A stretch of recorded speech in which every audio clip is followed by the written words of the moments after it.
Breaking news చూస్తున్నాం. నిజామాబాద్ సభలో ప్రధాని మోదీ చేసిన వ్యాఖ్యలు రాష్ట్రంలో రాజకీయ దుమారంలేపై. ప్రధాని వ్యాఖ్యలపై ప్రధాన పార్టీలన్నీ తమదైన శైలిలో స్పందిస్తున్నారు.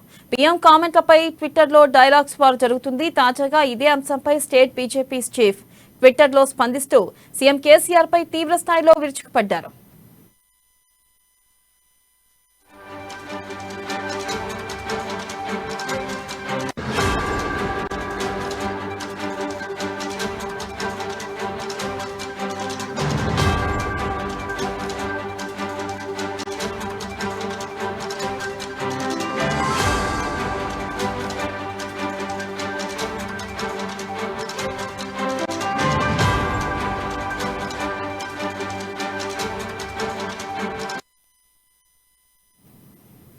ఇక తమ పదవీకాంక్ష కోసం, రాజ్యకాంక్ష కోసం వందలాది మంది అమరుల ఆకాంక్షలను తొక్కిపెట్టి వారి సమాధులపై కోట కట్టుకున్న కేసీఆర్, కల్వకుంట్ల కుటుంబం కుటిల బుద్ధిని, సంకుచిత మనస్తత్వాన్ని, మోసకారితనాన్ని తెలంగాణ సమాజం ఇప్పటికైనా గుర్తించి ఉద్యమ కాంక్షను గుర్తు తెచ్చుకుని దొరగడిలను బద్దలు కొట్టాలని గట్టిగా బుద్ధి చెప్పాలని కిషన్ రెడ్డి ప్రజలకు పిలుపునిచ్చారు.